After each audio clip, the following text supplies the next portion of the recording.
নিরামিষের দিনে কচুরমুখির এই রেসিপিটি একবার করে দেখতে পারেন, খেতে বেশ সুস্বাদু হয়। নমস্কার বন্ধুরা, কিচেন অপশনটাই চ্যানেলে আপনাদের স্বাগত। আজকে এই রেসিপি নিরামিষই কচুরমুখির তরকারি।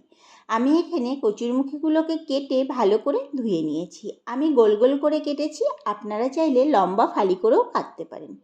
একটা বাটিতে বেশ খানিকটা জল বসিয়ে দিয়েছি, তার মধ্যে দিয়ে দিলাম হাফ চামচ লবণ আর হাফ চামচ হলুদ। এখন কচুরমুখিগুলোকে দিয়ে প্রায় 7 থেকে 8 মিনিট ফুটিয়ে নেব। অন্যদিকে একটা কড়াইতে একটু তেল দিয়ে দিয়েছি। তেলটা গরম হয়ে গেলে আগে থেকে নুন হলুদ মাখিয়ে রাখা আলুগুলোকে দিয়ে দিয়েছি। এবার লাল লাল করে ভেজে নেব।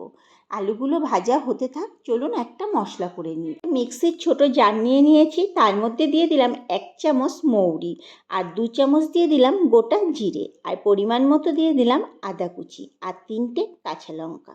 এখন মশলাটাকে পেস্ট করে নেব, তবে ঝালটা কম বেশি করে আপনারা আপনাদের প্রয়োজন মতো ব্যবহার করবেন। এই দিকে দেখুন আলুগুলো কিন্তু লাল হয়ে এসছে। এখন আলুগুলোকে তুলে নেব। অন্যদিকে কচুরমুখিগুলো সিদ্ধ হয়েছে কিনা একটু দেখে নেব। ওই ধরুন 70% মতো কিন্তু আমি সিদ্ধ করে নিয়েছি। আমার এখানে কচুরমুখিগুলো 70% মতো সিদ্ধ হয়ে গেছে। এখন নামিয়ে নেব।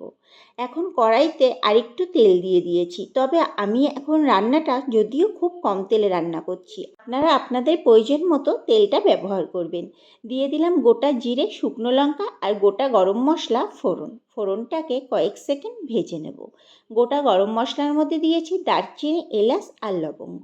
এবার মশলাটাকে দিয়ে দেব হাফ চামচ লবণ এবং হাফ চামচ হলুদ।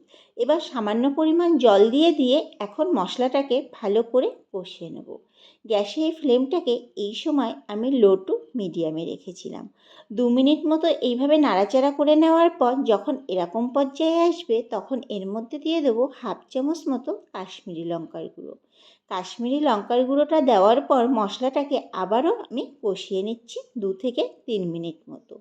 2 থেকে 3 মিনিট পর আপনাদের দেখাচ্ছি, দেখুন মশলাটা কেমন শুকনো হয়ে এসছে।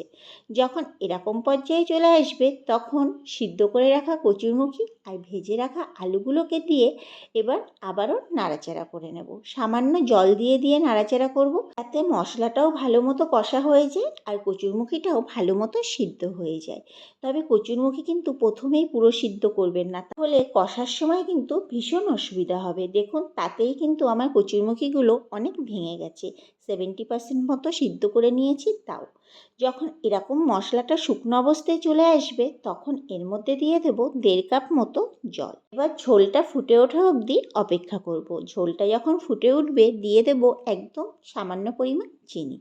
তবে মিষ্টিটা কম বেশি করে আপনারা প্রয়োজন অনুযায়ী ব্যবহার করবেন। ঢাকা দিয়ে 5 মিনিট মতো রান্না করে নিয়েছি। 5 মিনিট পর ফিরে আসলাম। এখন একটু নেড়ে নিয়ে দেখে নেব সব কিছু ভালোভাবে নরম হয়েছে কিনা। সুন্দর সিদ্ধ হয়ে গেছে। নামানোর আগে দিয়ে দেবো বেশ খানিকটা ধনেপাতা কুচি আর সামান্য পরিমাণ ঘি। ঘিটা দেওয়ার পর 1 মিনিট মতো রেখে কড়াই থেকে নামিয়ে নেব। তৈরি হয়ে গেল দারুণ স্বাদের নিরামিষি কচুরমুখী রেসিপি। এইভাবে একবার হলেও বাড়িতে তৈরি করে দেখতে পারেন, খেতে কিন্তু ভীষণ ভালো হয়। আর ভিডিওটি ভালো লাগলে আমার চ্যানেলটিকে সাবস্ক্রাইব এবং ফেসবুক পেজ থেকে দেখে থাকলে পেজটিকে ফলো করে দেওয়ার অনুরোধ রইল। দেখা হচ্ছে নতুন একটি ভিডিওতে।